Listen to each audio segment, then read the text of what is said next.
Eduardo Antonio Parra es uno de los cuentistas mexicanos más notables. Rulfo y Revueltas le corren por la sangre. Su prosa es poderosa y precisa, masticable, tocable, recordable.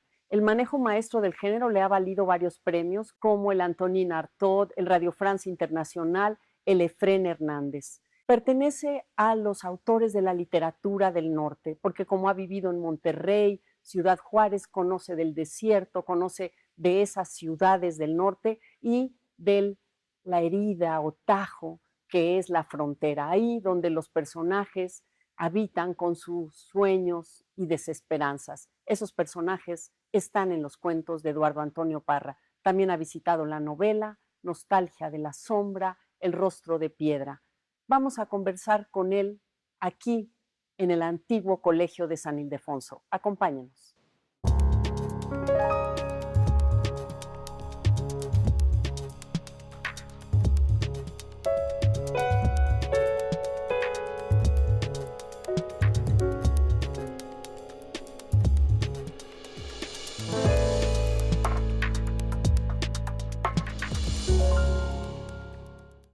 Amigos, estamos en Palabra de Autor y agradezco siempre la presencia y el cariño de Mónica Lavín. Carlos, qué gusto que nos acompañen. Eduardo, bienvenido. Muchas gracias. Eduardo Antonio Parra, querido amigo, gran escritor. Es muy pesada la carga de decir que eres un heredero directo de Rulfo y de Revueltas. Ya. Pero lo eres, indudablemente. Tienes esta contundencia, este peso.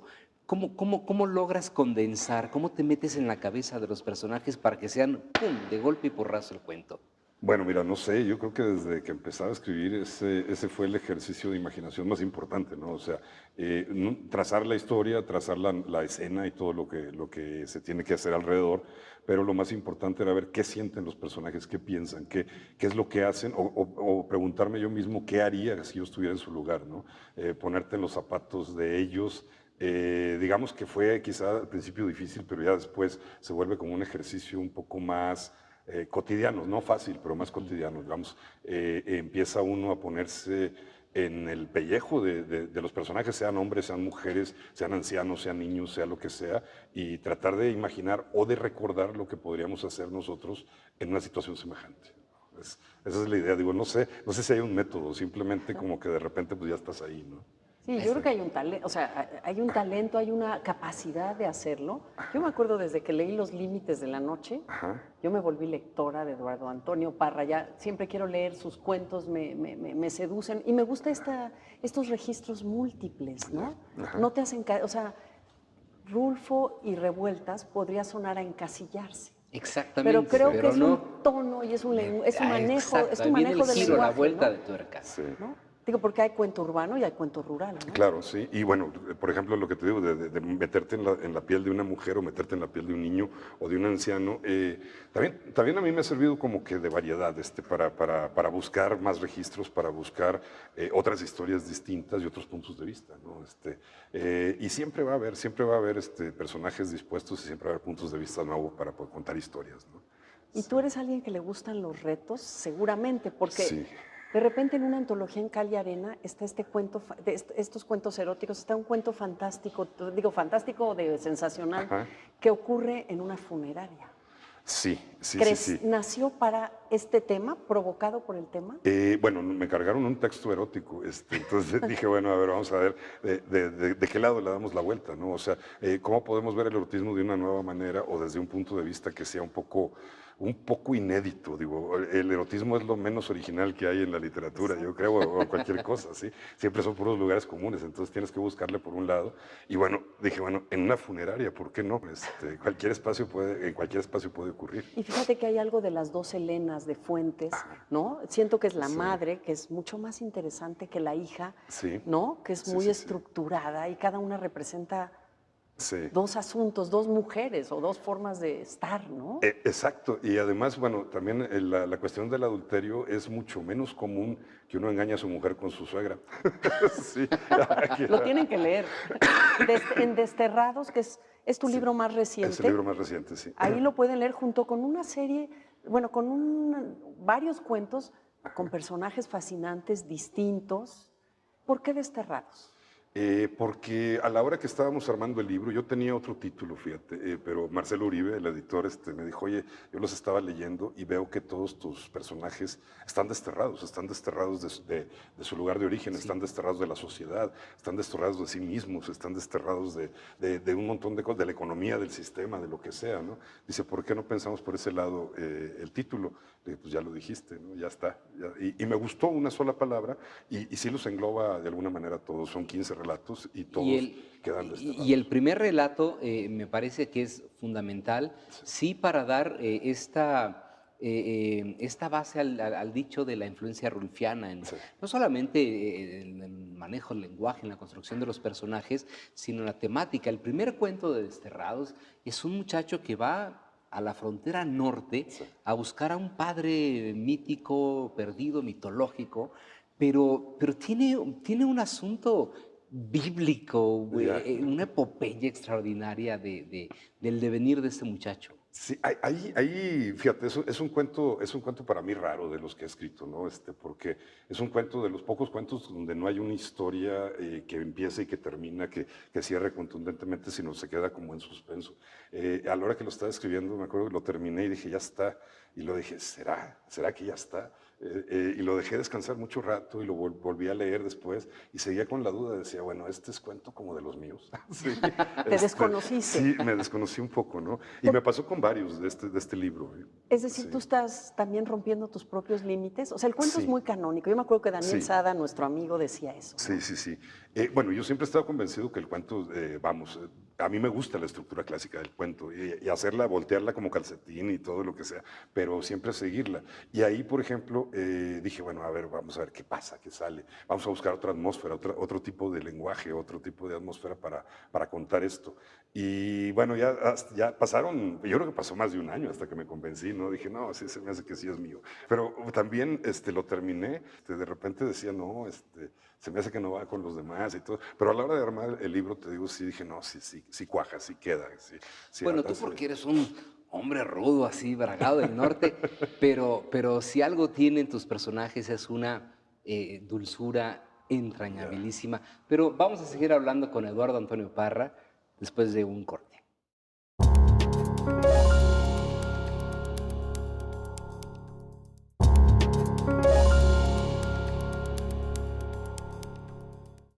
Durante su enfermedad, mi madre mencionó una nación de hábitos raros, ciudades de oro y dioses crueles, cuya lengua resulta incomprensible. Un reino, aseguró, protegido por muros y ríos anchísimos, con un ejército diestro en impedir la invasión de los bárbaros de piel oscura. Al notar en mi semblante que no entendía sus palabras, aquella moribunda, mi madre, me explicó con voz tierna como si yo aún fuera el infante que buscaba su regazo. Los bárbaros somos nosotros, hijo. ¿Y mi padre? Pregunté de inmediato. Él es un bárbaro también.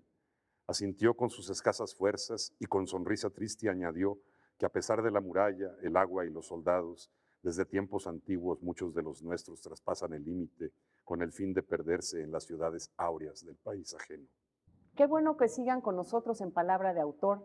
Acabamos de escuchar en voz de Eduardo Antonio Parra un fragmento del primer cuento de Desterrados, El Caminante. Y con esto ustedes se dan una idea del lenguaje, del ritmo, la música y de este sueño de frontera, este irse al otro lado, ¿no?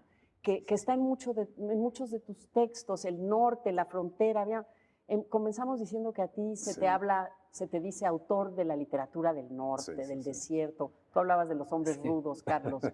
La frontera, tú. Sí. Bueno, siempre ha sido un referente, ¿no? Desde que empecé a escribir, bueno, yo viví en la frontera, viví en 2 ciudades de la frontera, viví en Nuevo Laredo, viví en Ciudad Juárez después. Entonces, desde la llegada a la frontera yo sentí que era otro país, que era otra cultura, que era otro tipo de gente y que había que contarlo de alguna manera, ¿no? Y bueno, también está este sueño que tienen tantos mexicanos de ir hasta allá. Y ya había escrito varios cuentos con protagonistas o personajes que tratan de cruzar o que se quedan atorados o lo que sea, pero como que esta vez busqué una cosa un poco más abstracta, más poética, ¿no? O sea, una especie de símbolos, era la idea. Como mito, ¿no? Ándale, El mito sí, de sí. así está tratado, incluso Sí. en el fragmento, así lo vemos, ¿no? Sí, porque una cosa es que sea sobre la frontera, pero ojo que no es regionalista, ¿eh? Sí. No es una literatura que uno diga, no es narcoliteratura, no es el exilio, no, tiene connotaciones éticas, universales, extraordinarias, ¿no? Tú hablabas de Macorina, de la de Macorina. prostituta. Bueno, es que hablábamos de la dulzura que hay en los personajes. Miren, hay un libro de Eduardo Antonio Parra, Ángeles, putas, santos y mártires, en donde se conjugan 4 cuentos ya icónicos, me parece, de la creación de Eduardo, y uno de ellos es la historia de la prostituta Macorina. Sí. Es de esta enorme dulzura, bueno, se le enchina uno la piel cuando al final, después de toda la saga de la prostituta odiada en el pueblo, llega todo el mujerío, todas las señoras ancianas, jóvenes, a despedir a Macorina como un gran personaje. Sí. Sí, bueno, ahí es como que darle la vuelta a la tortilla un poco, ¿no? Sí, fantástico. Es lo que me llamaba mucho la atención de esto, cómo pueden primero odiar, pero tiene que pasar algo, tiene que hacer algo esta mujer para convertirse en la mujer más amada del pueblo, tanto por las mujeres como por los hombres. Los hombres sería un poco más comprensible, ¿no? Sí. Pero también a las mujeres, cómo las sedujo, cómo les despertó la ternura hacia ella, ¿no? No, bueno, es que es fantástico esto. ¿De dónde nacen estos personajes? Mira, este personaje en particular, había un personaje parecido en Monterrey cuando yo era niño. Vamos a hablar, era una prostituta que yo escuchaba que había iniciado a la mayoría de los estudiantes de secundaria y de prepa que iban más adelante que yo. Cuando yo llegué a la edad, digamos, de la iniciación, ya se había jubilado, pero me quedé con la idea porque oí mucho de ella cuando estaba en la pubertad y todo eso. Y a mí se me quedó muy grabado siempre. Entonces, de repente dije, bueno, hay que recuperar ese personaje y hacerle una especie de homenaje, ya que no pude yo en su momento hablar con ella. Porque sí. Tú recuperas la lluvia que hoy está cayendo, sí. no está en tus textos. Pero es un homenaje. No está en tus, no son Macondo tus sí. textos, ¿verdad? Al carácter de los textos de Eduardo. Pero pensaba yo que los parques, esta historia de los amantes de un parque, unos vagos, sí. todo eso, tú vas recuperando también personajes realmente leyendas de los lugares, ¿no? Mira, por ejemplo, son personajes que uno ve de repente y oye alguna cosa de ellos y se quedan en la memoria por años y de repente dices, bueno, a ver, vamos a acordarnos de ellos y vamos a escribirles algo. Una vez escuché de una pareja de teporochos que había en Monterrey, nunca los vi, la verdad, pero escuché esa historia y decían que eran así como muy amorosos siempre. Entonces dije, vamos a escribir un texto sobre esto. Digo, simplemente imaginarlos, cómo podrían ser, cómo podrían desarrollarse, ¿no? Sí. Un poco como La noche de los feos de Benedetti. Sí, podría ser. Así. Sí, es que esa es la idea, ¿no? Como también me gustan los contrastes y cómo dentro, vamos a decir, de un basural o dentro de las capas más bajas sociales o la miseria puede haber mucha belleza también, claro. ¿no? Mucha belleza humana. Eso se me hace, es decir, convocas a los personajes marginales, digamos, desterrados de la escena del foco principal y les das una altura, pues también a lo Chekhov, ¿no? Bueno, sí, también Chekhov es uno de mis autores favoritos, por supuesto, ¿no? Sí. Y también muchas veces sin piedad, como Chekhov, ¿no? Sí, exacto, sin piedad. Esa es la idea, sí. Y venirte al DF, ahorita que esta lluvia nos acompaña, es tan chilanga esta lluvia. Sí. ¿Qué pasa con los temas del norte cuando vives en el DF? ¿Siguen esos temas? Siguen ahí y yo creo que incluso se pueden recrudecer o se pueden hacer más fuertes. Es como, en un sentido, digamos, dentro del país, pero es como un exilio, ¿no? O sea, cuando te vas al extranjero recuerdas con más nitidez todo lo que viviste en el país. A mí me pasa aquí en el DF que me acuerdo mucho de las historias y los lugares que viví en Monterrey, en Nuevo Laredo, en Ciudad Juárez, en todos esos lados. Y como que los pienso con más objetividad, con más distancia, los he sopesado con más calma, ¿sí? Y los puedo comparar con las historias que hay aquí también, ¿no? También para utilizar ese tipo de contrastes, ¿no? Sí. Me gusta, se han reafirmado mucho. Sí, ya hay cuentos también que suceden aquí en el DF, por supuesto. Ya llevo más de 10 años, ¿no? Claro. Pero siguen siendo prioridad para mí, o en mi imaginario, el norte. Y yo lo entiendo de una manera muy sencilla, ¿no? Yo siempre he dicho que un escritor lo que vive en la infancia y en la adolescencia le sirve para escribir toda la vida. Claro. Sí, pienso, fíjate, en Carson McCullers, esta escritora sureña que se fue a Nueva York y siguió escribiendo del sur siempre. Sí, por supuesto. Vamos a ir a una pausa, Eduardo. Vamos a seguir platicando después de este corte con Eduardo Antonio Parra.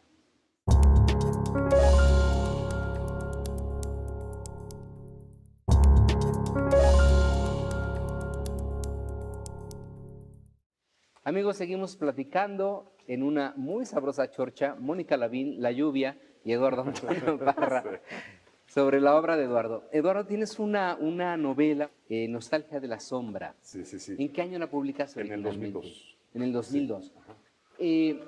Se ha dicho de esta novela que es una novela escrita por un cuentista. Yo quisiera que nos platicaras un poco sobre tu estudio, sobre Pedro Páramo, cómo estructuró Rulfo Pedro Páramo. Platícanos. Exacto. Mira, alguna vez, bueno, Pedro Páramo es una novela que yo leo una vez al año, por lo menos, ¿no? Y una vez leí un ensayo donde decían que, pero lo decían de manera peyorativa, que era la novela de un cuentista. Dije, ah, chirrión, o sea, ¿Por espera, qué me estás hablando peyorativo, de... no? Sí, ¿por qué peyorativo si estás hablando de la máxima novela Claro. que se ha escrito en México? Claro. Entonces empecé a ver por qué decían que era la novela de un cuentista, y en realidad era el arranque de los fragmentos y el cierre de los fragmentos que eran muy contundentes, ¿no? Y que podían incluso separarse y podían servir como relatos autónomos a veces, ¿no? Dije, bueno, ¿y por qué no intentar una novela de esa manera, ¿no? Pasó el tiempo, por supuesto, y cuando empecé a escribir Nostalgia de la Sombra, dije, bueno, lo voy a hacer de esa manera, aunque son capítulos largos, que tengan un arranque fuerte como en un cuento y que tengan un cierre contundente que se pudieran leer como si fueran relatos autónomos, pero son encadenados, ¿no? ¿Y cómo te sentiste? O sea, de ese gobierno que ya tienes sobre el cuento, ya tenías cuando estabas escribiendo, cuando decidiste lo de la novela, ¿cómo sentiste el largo aliento? Me gustó, se me hizo algo muy parecido, simplemente nada más estar sentado mucho más tiempo, ¿no? De alguna manera, sí. Pero tu personaje lo traes y lo Sí. traes y lo... Bueno, me sirvió mucho para profundizar mucho más en el personaje. Eso es algo que sí fui descubriendo a la hora de escribir la novela. Aunque la estructura, digamos, era así como dije ahorita, que arrancaba fuerte y cerraba fuerte cada uno de los capítulos, cada uno de los capítulos me servía para ver una faceta nueva del personaje, para profundizar en un piso más abajo, otro piso más abajo y así. Y eso me gustó muchísimo. Además, como está estructurada en dos tiempos, concatenados, digamos, un presente y un pasado que va ascendiendo, de alguna manera también contrastar ese presente y ese pasado me servía para hacerme una mejor idea del mismo personaje, de cómo se genera la violencia, ¿cómo se genera la violencia en el hombre? Que esa era la pregunta que me llevó a escribir la novela, ¿no? Porque siempre es una pregunta, Sí, ¿verdad? sí. O sea, nunca puedes tener la certeza. Y yo creo que siempre que escribimos acerca de la violencia, es preguntarnos por qué, de dónde viene y cómo funciona. Pero nunca vamos a acabar de hacerlo. Un poco el sinsentido, ¿no? Sí, o sea, de repente un hombre que se vuelve asesino sin que fuera parte de lo que... Sí, pero... De sus decisiones incluso, entonces, ¿no? quizás lo que puede concluirse de ahí es que todos lo traemos. Claro, sí, ese es todos el lo terror, traemos, ¿verdad? pero sí, ese es el terror, exacto. Sin duda alguna. Y por comentar esta visita que hiciste a la novela histórica con Juárez, El rostro de piedra, ¿qué te significó buscar un nuevo lenguaje, un descanso? Digo, descanso entre comillas porque te llevo 3 años investigar y escribir. ¿Cómo relacionas la estructura de Juárez con tu novela o con tu trabajo de cuentista? Bueno, mira, me gustó mucho también hacer toda la investigación y me gustó mucho la concepción del personaje, que ya es otro tipo de concepción, porque ya es un personaje dado de alguna manera y lo que tienes que hacer nada más es rascarle, ¿no? Meterte así como minero adentro de su cabeza o tratar de hacerlo. Yo creo que yo siempre quise escribir novela histórica y a mí ya cuando la estaba haciendo me di cuenta de que las primeras novelas que yo leía eran históricas, pero no lo sabía, ¿no? Pienso en Quo Vadis, pienso en Ben-Hur, pienso en todas estas. Y la historia siempre me ha fascinado, ¿no? Entonces, no sé, como que fue otro tipo de concepción. Alguien dijo por ahí que quien escribe novelas históricas porque no tiene imaginación. Dije, chirrión, creo que se necesita más imaginación para escribir una novela como esta. Porque Que para ya tienes la partitura, exacto, ¿no? sí. Así hay que defendernos todos. Sí, no, claro. Sí, o sea, ya tienes el mapa, ¿no? Ahora hay que llenarlo con el territorio, ahora sí, como quien dice, ¿no? Fue fascinante, fue fascinante. Además, es un trabajo, ¿cómo te diré? Como de... Pues ustedes lo saben, ¿no? Como de edición histórica para que aquello tenga tensión y para que aquello funcione como un relato nuevo para el lector. Es escribir algo que de alguna manera todos los lectores conocen, pero desconocen al mismo tiempo. Sí. Porque la intimidad, no hemos estado en lo íntimo, en lo frágil, en sus dolores de estómago, ¿no? Sí. Y como dice Carlos, es otro lenguaje, es un lenguaje muy distinto y eso también como que viene a complementar lo que has hecho antes, ¿no? Y se suma ya después a tu propio bagaje y dices, bueno, ya tengo más recursos para lo que sigue. Claro, Sí. hasta para el cuento, ¿no? Exacto, exacto. ¿Y ahora qué estás haciendo? O sea, ahorita, ya que estuviste en todos estos registros digo, creo que cuento nunca vas a dejar de escribir. De hecho voy a medias con otro libro de cuentos que sigue avanzando, a ver si lo termino pronto. Tengo otra novela a medias también, es histórica también. Tengo una que no es histórica, o sea, estoy trabajando en un montón Así de como cosas. en varios carriles. Sí, me sirve porque de repente, ustedes también lo sabrán, de repente te atoras en algo que estás haciendo y en vez de deprimirte, pues te cambias de género o te cambias a otro proyecto y le sigues por ese lado. Entonces, mira, estoy haciendo ensayos, estoy haciendo cuento y estoy haciendo un par de novelas. ¿Ensayos sobre qué estás escribiendo? Fíjate que estoy haciendo ensayos sobre cuentos fundamentales de la literatura universal. Como decir, bueno, a ver, estos son los meros fregones, vamos a ver por qué son los meros fregones. A ver, dinos uno de esos cuentos. Una rosa para Emily de Faulkner, claro. por ejemplo, Sí, ¿no? sí. Bienvenido Bob de Onetti, cosas así, ese tipo de cuentos. Pienso alguno de Maupassant, que tendría que ser Bola de Cebo, tendría que ser El Orlá, pero a mí me gusta más La Vendetta, por ejemplo, ¿no? O sea, mucho más violento, no sé, como que me sacude más. Alguna cosa de Chekhov, así, no sé. Entonces, ensayar, analizar, para ver cómo lo hicieron, y yo creo que de ahí pueden salir otras cosas también. O sea, y además harás lectores de cuento, o Sí, nos darás sí, por herramientas para que aquello que parece tan, digamos, pequeño, inofensivo, ¿no? 5 páginas, es un mundo. O lectores, o cuentos, por ejemplo, que son verdaderos misterios para mí, que de repente estoy desentrañando. Río Subterráneo de Inés Arredondo, por ejemplo. Ay, sí, qué maravilla. Una cosa maravillosa, ¿no? Entonces dices, bueno, a ver, ¿por qué me subyuga? ¿Por qué me atrae? ¿Por qué esto? Bueno, pues vamos a ver por partes, ¿no? A ver qué es lo que tiene adentro. A mí me parece extraordinario el brío que corre por las venas de Eduardo Antonio Parra, porque eso se transmuta en su literatura. Agradecemos, Eduardo, esto precisamente, esta vitalidad, esta fuerza, estas ganas de contar acerca de la vida, de las pasiones, porque un cuento de Parra no los va a dejar así, no, es una cosa, que es un golpazo, es como diría, escribiera Murakami, es como una bayoneta que se te mete a las entrañas, ¿no? Y te las revuelve, es fantástico y agradecemos eso. Cuando abrimos un libro y no quedamos igual, es cuando uno bendice la profesión del gran escritor. Y te agradecemos muchísimo. Nos dejas cicatrices con tus cuentos y tus novelas. Sí, memorables. No, gracias, Eduardo. Quedamos entonces para la próxima. Mónica, muchísimas gracias. Carlos, gracias, Eduardo Antonio. Y muchísimas gracias a ustedes por seguirnos aquí en Palabra de Autor. En la próxima cita nos encontraremos.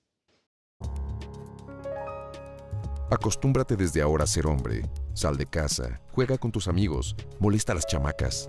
Repetía María José en tanto me miraba con sus ojos rasgados, sin dejar de pedalear para que la aguja siguiera atravesando la tela.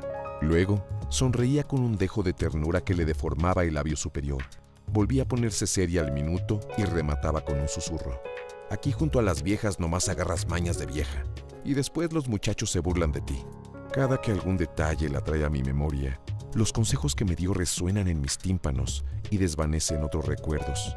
Se me borra hasta lo ocurrido cuando regresó a vivir a su pueblo y fui a seguirla para contarle que sus enseñanzas habían dado fruto. Pero volví a la casa con una terrible confusión en el cerebro. Nada de eso importa. Si pienso en ella o pronuncio su nombre, lo demás desaparece y la veo de nuevo inclinada hacia mí, fea y tosca, regalándome una bolsa con vaqueros de plástico o una novela de aventuras. Y escucho su voz cascada. No te quedes con las hembras. Sal al mundo, a la calle. Allí es donde deben andar los hombres.